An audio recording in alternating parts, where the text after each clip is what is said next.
Hi, good morning. Welcome to Body Wise Bodywork. My name is Dawn Spiegelberg, and I'm joining you today from Bothell, Washington, just outside of Seattle, and the weather is beautiful. It's awesome. Today we're going to talk about the meaning of life, and it's a continuation of our series on your life purpose. I'd like to know if you've figured out what your life purpose is. If you don't know what it is, please feel free to contact me, give me a call, PM me on Messenger, and let me know. I'm happy to give you a 20-minute conversation where we can find out and discover exactly what it is. Before we move on to the meaning of your life, I would like to spout about David Nagel, who is a mentor and who just gave a workshop the last 2 days regarding subconscious success. And what's really amazing is there's a book written by, I believe the author is Thomas Murphy, about the subconscious and the kinds of things that our subconscious does, what we believe, and how we move through life based on the subconscious beliefs that we have and the stories that we've learned about ourselves. Another spout about to Lauren Bullock and her husband Bob Bullock. They are the owners of Eye of the Needle Winery, and they were with me at the workshop yesterday. A lot of fun. Wonderful to connect with them, and if you're interested in finding out about their wine expertise, feel free to visit them on Saturdays and Sundays. Their winery is open 1 to 5. And for those of you who are my current clients, I will be sending out invitations to a special holiday event that will take place at Eye of the Needle Winery on December 17th. So keep an eye out for that. Exciting things coming up. Thanksgiving is next week, and I have been sending messages about gratitude and quotes about gratitude, so find those. You can connect with me on social media using my handle at BodyWiseBody.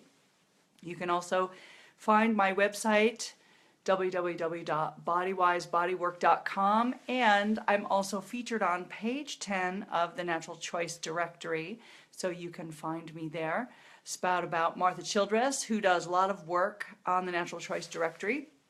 There's also an online version, so you can find great resources there, and it's local. So that's very exciting. Whatever you need, you can find it on the Natural Choice Directory.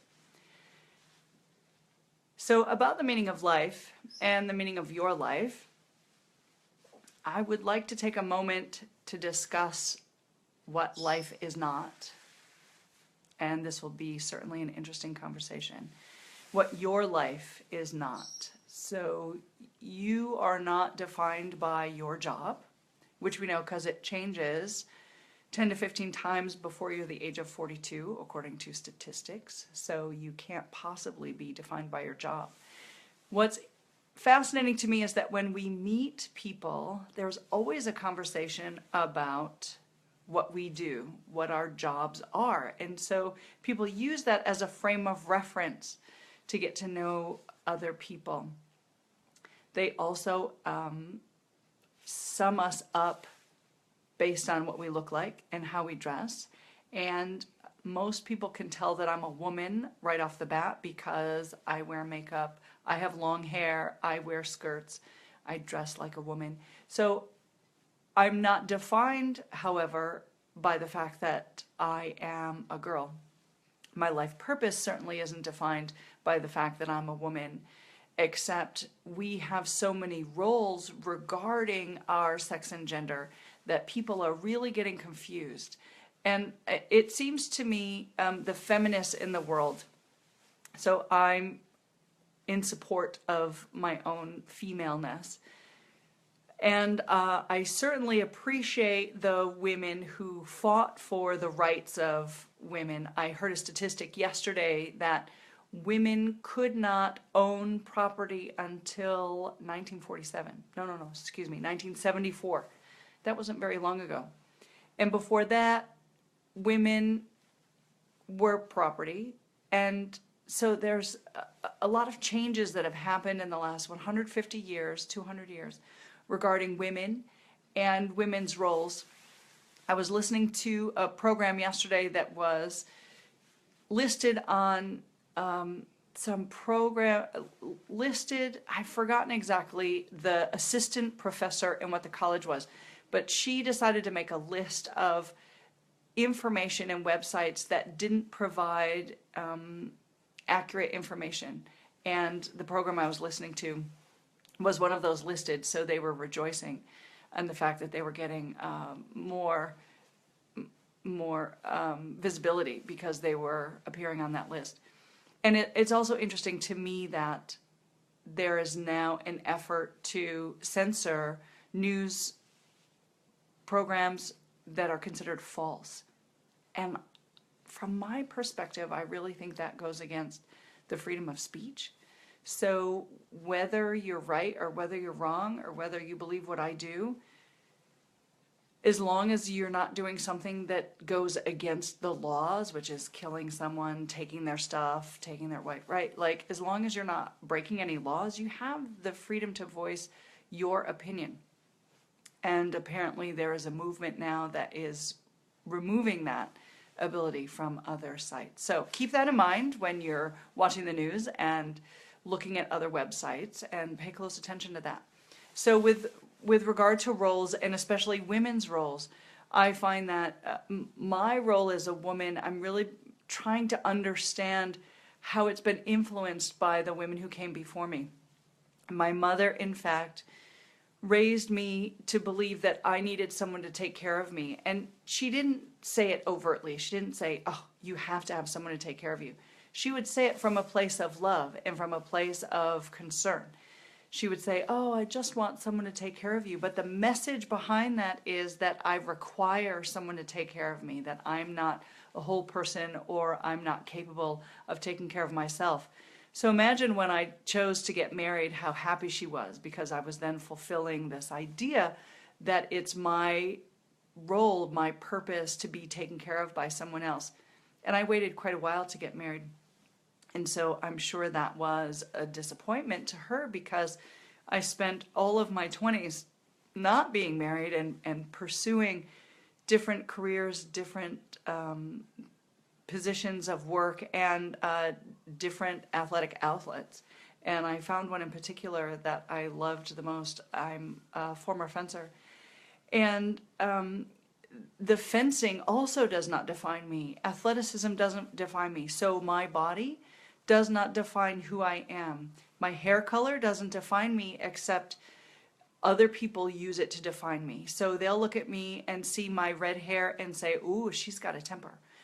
Or they'll talk about me being the redheaded stepchild and being rejected, right? And these are a lot of things that appear in lives that then define them. And people have all sorts of stories, no matter what the color of your skin is, no matter what the color of your hair is, no matter what sex you're born with or sex you prefer. All of that stuff is being mishmashed into a mixing bowl of people being uncertain about everything. And so what is really important for you to understand is the meaning of life and your life purpose. There are so many things it is not. And yet there is one thing that it is. And that one thing will help you navigate through your life much more easily, much more fluidly. I asked a question at the workshop yesterday regarding the roles that I've accepted in my current life. Some of the roles are that I'm a wife, I am a mother of 2 children, I'm a business owner, and I am a healer. I'm a body worker, and I use essential oils and herbs to promote healing. And there's a lot of stereotypes around all of those things, and I do not live by the stereotypes. However, I still take care of my children. Even though there is a traditional idea of what a wife and a mother is, I still wash my kids' clothes and I still feed them breakfast every day. And not because I'm defined in that role, it's because I choose to nurture my children and take care of them. So even though you've accepted a position in life or you've made choices that put you into a role, you can choose to define how you live that role. And so yesterday, the question I asked was, how do we live in a role? How do we choose what aspects of a role that we will live by without being dominated by the ideas surrounding that role in particular? And I'll give you an example. As a woman and as a person who heals, as a body worker, so I'm a body healer. I also help people heal their minds, although I'm not a therapist, a mental therapist at all. The gateway to healing the mind comes from the body. And also, I help people's spirits heal, which is the reason for my tagline, move your body, free your mind, and elevate your spirit. And if you're curious to find out how your mind can be freed, all you need to do is look up information about alpha brainwaves. I actually did a program on alpha brainwaves previously, and one way our mind can be free is to move outside of theta brainwaves. And theta brainwaves are the survival, they are the thinking, the stress-related brainwaves that we need when it's important for us to make decisions and make choices regarding our lives. Unfortunately, we spend way too much time in theta brainwaves, and it's possible for you to get in alpha brainwaves. And one very important way to do that is through movement. So moving your body allows your brain to attain the state of alpha, which then allows your mind to think creatively, and it's really a beautiful thing. So moving your body frees your mind, and it also elevates your spirit.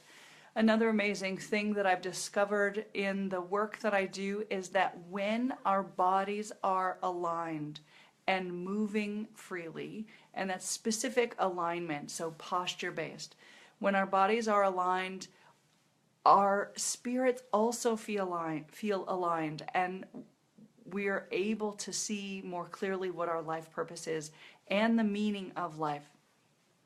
So the question that I had asked regarding how it is that I can fulfill the obligations of my role but continue moving forward and pursuing what I'm meant to do and make the right choices. So we're all given choices every day. As adults, we're given the choice to eat breakfast or not eat breakfast, what clothes we wear, the car that we drive. But based on the fact that we're here with a divine specific life purpose, how do we make those choices? How do we know what brand of car to drive? How do we know where to live? And the answer was absolutely brilliant, and it's something that I don't always remember to do. And after the workshop, I've decided that every morning and every afternoon and every evening, I am choosing to set aside time to remind myself what my life purpose is and the way in which we continue moving forward, making the right choices, and living our fullest potential is by keeping our desire, keeping our life purpose at the forefront of our mind. What's amazing about that, keeping the vision of what we're meant to be and our most fullest, highest potential being, when you're able to do that, obstacles, choices, the things that might get in our way, they fall away and choices are much easier.